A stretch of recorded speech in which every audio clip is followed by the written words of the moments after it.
अहमदनगरमधील सावेडी येथील नंदनवन नगर विठ्ठल रुक्मिणी मंदिर समितीच्या वतीनं आयोजित करण्यात आलेल्या अखंड हरिनाम सप्ताहाचा समारोप आमदार संग्राम जगताप यांच्या हस्ते करण्यात आला। मंदिरांच्या माध्यमातून सकारात्मक ऊर्जा मिळत असते। या ठिकाणी समाज एकत्र येऊन वर्षभर विविध कार्यक्रम साजरे करत असतात। अध्यात्मातून आपली परंपरा जोपासली जाते। मुला-मुलींना धार्मिकतेतूनच संस्कृती रक्षणाचे धडे दिले जातात। मनात चांगले विचार येण्यासाठी धार्मिक कार्यक्रमाची खरी गरज आहे। विठ्ठल रुक्मिणी मंदिर समितीच्या वतीने गेल्या 12 वर्षापासून धार्मिकतेच्या सामूहिक कार्याची मुहूर्तमेढ रोवली गेली। ती पुढील काळातही अशीच सुरू राहील। हरिभक्त परायण संदीप महाराज खोसे आणि मनपा विरोधी पक्षनेते संपत बारसकर यांनी सावेडी उपनगरात अखंड हरिनाम सप्ताहाचं आयोजन करत भाविकांमध्ये धार्मिकतेची गोडी निर्माण करत आहे, असं प्रतिपादन आमदार संग्राम जगताप यांनी केलं। अहमदनगरमधील सावेडी नंदनवन नगर येथे विठ्ठल रुक्मिणी मंदिर समितीच्या वतीने आयोजित करण्यात आलेल्या अखंड हरिनाम सप्ताहाचा समारोप आमदार संग्राम जगताप यांच्या हस्ते करण्यात आला। यावेळी मनपा विरोधी पक्षनेते संपत बारसकर, हरिभक्त परायण संदीप महाराज खोसे, नगरसेवक डॉक्टर सागर बोरुडे, नगरसेविका दीपाली बारसकर, नगरसेविका मीना चव्हाण, उद्योजक मोहन शेठ मानधना, पराग मानधना यांच्यासह विठ्ठल रुक्मिणी मंदिर समिती सदस्य उपस्थित होते। तर यावेळी बोलताना हरिभक्त परायण संदीप महाराज खोसे म्हणाले की नंदनवन नगर येथे विठ्ठल रुक्मिणी मंदिर समितीच्या वतीने 7 दिवस अखंड हरिनाम सप्ताहाचं आयोजन करत भक्तिमय वातावरणात हा सप्ताह संपन्न झाला। या सप्ताहाचं वैशिष्ट्य म्हणजे 7 दिवस दररोज विविध कीर्तनकार यांच्या हस्ते वृक्षारोपण करत समाजात संवर्धनाचा संदेश देण्यात आला। हरिभक्त परायण ऋषिकेश महाराज खोसे, हरिभक्त परायण डॉक्टर रामकृष्ण लहवितकर, हरिभक्त परायण गणेश महाराज पाटील, हरिभक्त परायण मारुती महाराज तुंतुणे, हरिभक्त परायण पुंडलिक जंगले महाराज शास्त्री, हरिभक्त परायण कान्होबा महाराज देहूकर यांचं कीर्तन या सप्ताहात आयोजित करण्यात आलं होतं। तर हरिभक्त परायण निवृत्ती महाराज इंदोरीकर यांच्या काल्याचं कीर्तन संपन्न झालं। यात गायनाचार्य रविदास जगदाळे, अंकुश कोठुळे तसेच मृदुंगाचार्य आसाराम साबळे, ऋषिकेश फटांगरे आदींचं सहकार्य लाभलं असून या सप्ताहात भाविकांनी मोठ्या संख्येनं हजेरी लावली होती, अशी माहिती हरिभक्त परायण संदीप महाराज खोसे यांनी दिली। निर्माण होते आणि म्हणून जिथं जिथं लोकवस्ती होती तिथं गरजा असणाऱ्या बाकीच्या गोष्टी तिथे निर्माण होतात। लोक व्यवसाय दृष्टिकोन तिथे येतात। मग ती छोटी मोठी दुकानं असतील, डेअरी असतील, किराणा दुकान असेल, मेडिकल शॉप असेल, छोटे मोठे एखादं डॉक्टर मंडळींचं क्लिनिक असेल, मग नगरसेवक मंडळींच्या माध्यमातून, आमच्यासारख्या कार्यकर्त्याच्या माध्यमातून तिथं रस्ता, लाईट, पाणी, ड्रेनेज, छोटे मोठे उद्यान ही सगळे देण्याकरता आम्ही देखील प्रयत्नशील असतो। पण हे सगळं करत असताना, पुढे जात असताना, सुविधा पुरवत असताना खरं तर सगळ्यात महत्वाचा कार्यक्रम या सगळ्यांबरोबर असतो, तो असतो अध्यात्माचा आणि धर्माचा।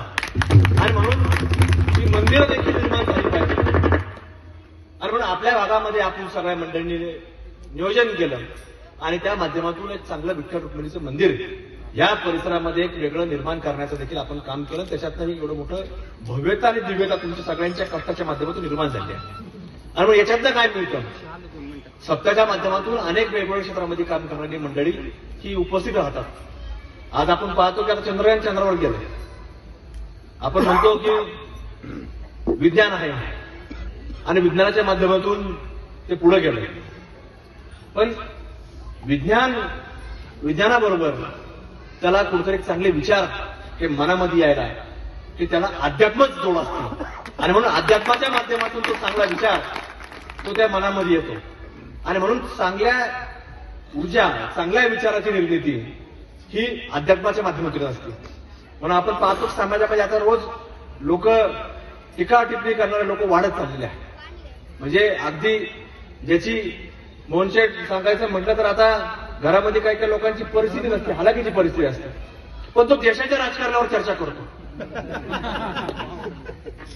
म्हणजे त्यांनी काय लक्ष दिलं पाहिजे की आपलं कुटुंब, आपलं प्रपंच कसं चाललं ह्याच्यावर लक्ष दिलं पाहिजे। तो देशाच्या राजकारणावर, देशाच्या अर्थव्यवस्थेवर, तिकडे काय घडलं, इकडे अरे बाबा तुला काय करायचं, तू आपला प्रपंच पहिली पहा।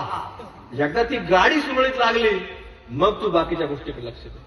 आणि म्हणून हा विचार जसा चंद्रयान निर्माण करण्याकरता चांगला विचार कुठून आला तर त्याला अध्यात्माची जोड लागते। आमच्यासारख्या कार्यकर्त्याला तुम्हाला सांगतो की तुमच्यासारख्या लोकांनी काम करण्याची संधी दिली। संपतदादा नगरसेवक केला असेल, दीपाली वहिनी नगरसेवक केला असेल, डॉक्टर नगरसेवक असेल, मला आमदार केला असेल, तर ह्या कामाची जोड तुम्हाला सांगतो कुठून मिळते तर अध्यात्माचा वारसा असल्याशिवाय तुम्हाला सांगतो लोक त्याला स्थान देत नाही.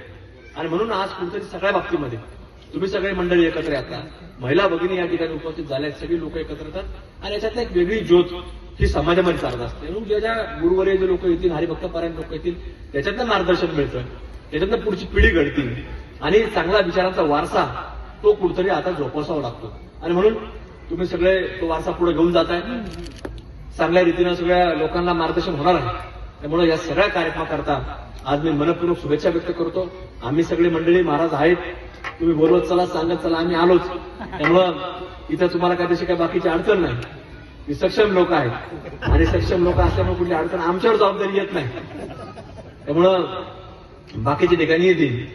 त्यामुळं इथं मंचावर सक्षम लोक आहेत, इकडेही सक्षम लोक आहेत आणि तुम्ही सुद्धा सगळे सक्षम आहेत. त्यामुळे कुठली अडचण नाही.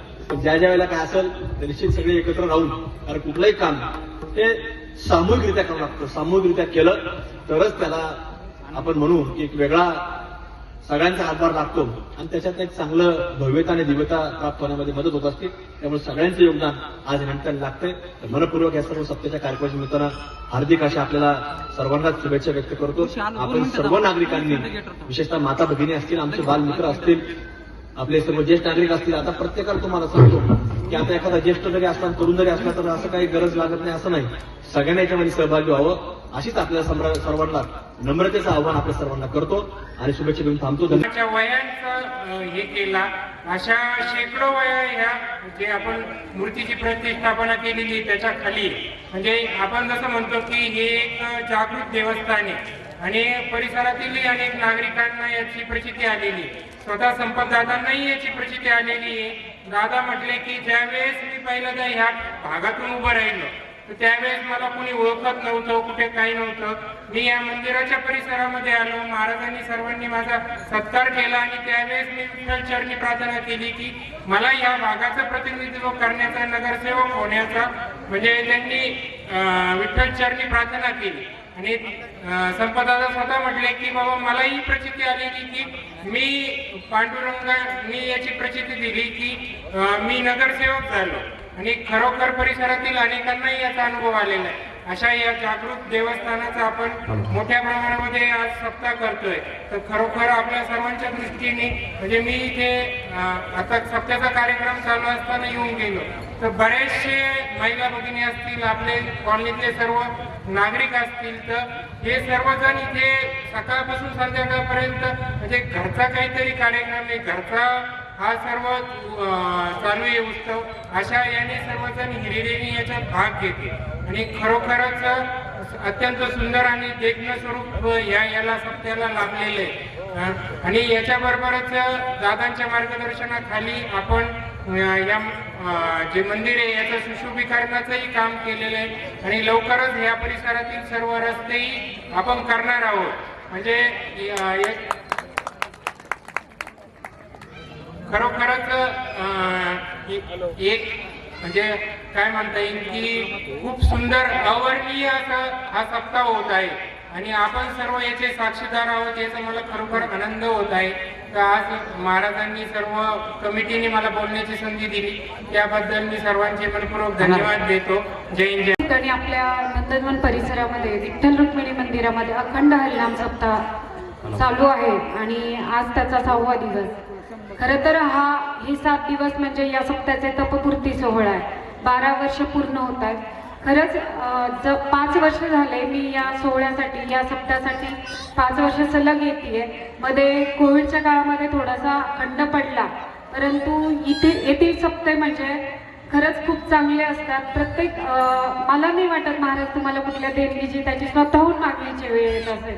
प्रत्येक जण सढळ हाताने इथे देणगी वगैरे देतो, मदत करतो. येथील माझ्या महिला भगिनी 3 दिवस मला यायला जमलं नाही, थोडेसे कार्यक्रम होते, पण 4थ्या दिवशी त्यांनी माझी आठवण काढली आणि आवर्जून मला फोन केला की ताई तुम्ही येत का नाही.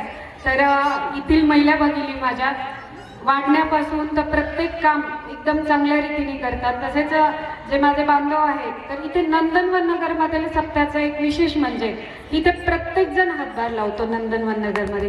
त्याशिवाय कुठलंच काम पूर्ण होत नाही, एकाच्याने कुठलं काम पूर्ण होत नाही हे तुम्हाला सगळ्यांना कळलेलं आहे. आणि त्यामुळे तुम्ही प्रत्येक जण इथे आपले हात लावत असता या कामाला आणि इथला सप्ताह एक यशस्वीरित्या पार पडत असतो प्रत्येक वर्षी. कालच मी काही नंदांना म्हटलं की 2 दिवसांनी काय करणार, करमल का तुम्हाला? म्हणजे खरंच ही गोष्ट आहे. इथे विठू नामाचा गजर होतो, हरिनाम होतं पूर्ण वेळ, तर आणि ज्ञानेश्वरी पारायणही इथे झालं 7 दिवस. तर खरंच या गोष्टी आपल्या भागामध्ये होतात ही चांगली गोष्ट आहे. कारण ही मी एक म्हणाल की काळाची गरज आहे. कारण काय की आज आपण पाहतो की आपली संस्कृती म्हणा, आपले संस्कार म्हणा कुठेतरी लोप पावत आहेत. आणि हे कुठेतरी आपल्याला जपायचं असेल तर असे सप्ते, हरिनाम सप्ते, भागवत या सगळ्या गोष्टी होणं गरजेचं आहे. आणि म्हणूनच आपल्या या भागात, या परिसरामध्ये, नंदनवन नगरमध्ये खोसे महाराज म्हणा, चव्हाण महाराज म्हणा, या सगळे मंडळी पुढाकार घेऊन चांगला सप्ताह पार पडतात आणि आम्हा सगळ्या नगरसेवकांनाही या सप्त्यामध्ये सहभागी करून घेतात. त्याबद्दल मी तुमच्या सगळ्यांचे मनापासून आभार मानते. आज ज्ञानेश्वरी पारायणाची सांगता झाली. आपण म्हणतो ज्ञानेश्वरी पारायण, ज्ञानेश्वरीला आई म्हणतं. आई जशी आपल्या मुलांना जोपासते, पालन पोषण करते, चांगले संस्कार देते, त्याप्रमाणे ज्ञानेश्वरी आपल्याला चांगलं कसं जगायचं, सद्मार्गाने कसं जगायचं हे शिकवते. खरंच एखादी 16व्या वर्षी एखादी व्यक्ती ही जगाची माऊली होऊ शकते का? पण ज्ञानेश्वर महाराजांनी हे दाखवलं. ते 16व्या वर्षीत आपली माऊली झाले, या जगाची माऊली झाले. हे खूप महत्वाचं आहे आणि हे सगळं होऊ शकतं ते आपल्या हिंदू संस्कृतीतच. म्हणूनच हे सगळे हरिनाम सप्ताह ते होतात, ती चांगली गोष्ट आहे. आपण सर्वांनी त्यात हरिरीने भाग घेतला पाहिजे. आणि खरंच आपल्या मुलांना जर काही शिकवायचं असेल, आज हे छोटे बालगोपाळ 7 दिवसापासून ह्या सगळ्या गोष्टी पाहत आहेत, चांगल्या गोष्टी त्यांच्या कानावर पडत आहेत. नाहीतर आपण पाहतो की मोबाईलच्या आहारी ही पुढची पिढी गेलेली आहे. परंतु आता हे जर अशा कार्यक्रमामध्ये आपण आपल्या मुलांना आणलं, त्यांना सहभागी करून घेतलं तर का निश्चित आपल्या मुलांवर ते संस्कार घडणार नाही. तर म्हणूनच माझी सगळ्या महिला भगिनींना विनंती आहे की आपण आपल्या मुलांना चांगले संस्कार देण्यासाठी अशा चांगल्या भागामध्ये मंदिरात एक वेळ का होईना आणलं पाहिजे. कारण आपण म्हणतो मंदिरामध्ये आल्यावर लगेच काही चमत्कार घडत नसतो, पण मंदिरामधून आल्यावर आपण जी सकारात्मक ऊर्जा आपल्या घरी घेऊन जात असतो तर ती महत्वाची आहे. आणि म्हणूनच आपण मंदिरामध्ये देवापुढे नतमस्तक होण्यासाठी आलं पाहिजे. तसेच आज इथे माझ्या महिला भगिनी मोठ्या प्रमाणात दिंडीमध्येही सामील झालात, मलाही सामील करून घेतलं. त्याबद्दल इथे आले की वेगळं वाटत नाही, तुमच्याच नंदनवन नगरामधली एक महिला वाटतं, तर त्याबद्दल तुमच्या सगळ्यांचे आभार मानते. तसेच आज इथे माझ्या महिला भगिनी आहेत, तर त्यांना एकच विनंती करते की आपल्या मुलांना चांगले संस्कार द्या. आपला मुलगा आपल्यावर डिपेंड असतं. आपण म्हणतो की एक आई काही करू शकते, परंतु जिजाऊंनी एकटीने शिवबा घडवला. तर आपल्याच हातात आहे की आपल्या मुलांना चांगले संस्कार देणे, तसेच आपल्या मुलींनाही चांगले संस्कार देणे, चांगलं शिक्षण देणं. तसेच आयांना एक सांगत आहे, आपल्या मुलींना चांगले संस्कार द्या, चांगल्या पॅकेजच्या नोकरीला लावा, परंतु तिला स्वतःला प्रोटेक्ट करायची म्हणजे स्वरक्षणाची गरज आहे आज, तर ते शिकवा, ते महत्वाचं आहे. कारण आपण जिजाऊ अहिल्याच्या लेकी आहोत आणि जिजाऊंनी आपल्याला संस्कृती रक्षणासाठी पदर खांद्यावर घ्यायला शिकवलेला आहे, तर तो पदर खोचायलाही शिकवलेला आहे. हे आपल्या मुलींना आपण शिकवणं गरजेचं आहे या काळामध्ये. तसेच या सप्त्यासाठी पुन्हा एकदा आपण सर्वांनी मला बोलवलं, आमचा मान सन्मान केला, कुठेतरी इथे हातभार लावायची संधी दिली, त्याबद्दल मी आपल्या सगळ्या नंदनवन नगरमधील नागरिकांचे मनापासून आभार मानते.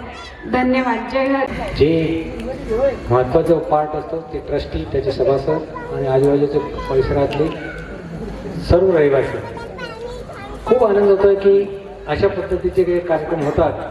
त्याच्यामध्ये आनंद तर मिळतोच, पण एक संस्कारी मुलांना किंवा आपल्यालाही मिळतं. म्हणजे आपण असं समजू नये की मुलांना संस्कार द्यायचं, पण आपल्यावर संस्कार ते घडलं तर ते आपण मुलांना देऊ शकतो, ती पण लक्ष ठेवली पाहिजे. आज जस्ट आपल्याला म्हणजे ह्या लोकांना रायसाहेब आहे इथे, संपत दादा, सचिन दादा किंवा दीपालीताई, बोर्डे साहेब, हे सगळे आज या निमित्ताने इथं आले. तुम्ही सगळ्यांना आम्हाला जी संधी दिली इथं राहण्याची आणि आम्हाला जे काही यामध्ये सहभाग करण्याची, देवाच्या दृष्टीने जे प्रणाम करण्याची जी संधी दिली त्याबद्दल समितीचे आपल्या सर्वांचे मी आभार मानतो. आणि आपल्या सर्वांच्या वतीने मी या आयोजकांचे मनापासून मानना परिवाराच्या तर्फेही मनापासून आभार मानतो. जी ही सेवा होईल ती आम्ही कधीही करायला तयार असतो आणि मलाही खूप आनंद होतो या सगळ्या याच्यामध्ये सहभाग घ्यायचा. मला जे एक मिळतं, मलाही आमच्या वडिलांच्या पासून मला ही संधी मिळतेच आहे, पण ते संस्कार वडिलांचे आईचे ते असल्यामुळं आम्ही आता आमच्या मुलांना ते संस्कार देण्याचा प्रयत्न करतो.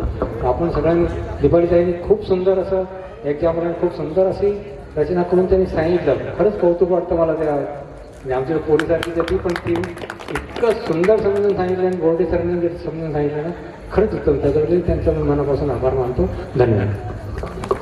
आणि नंदनवन नगरमध्ये विठ्ठल रुक्मिणी मंदिराचा जो उपस्थित सोहळा होत आहे त्याला माझ्या खूप हार्दिक शुभेच्छा. बघा, आमचा तो व्यवसाय आहे हा, पण एखाद्या जागेचं भाग्य कसं पालटू शकतं किंवा पलटू शकतं.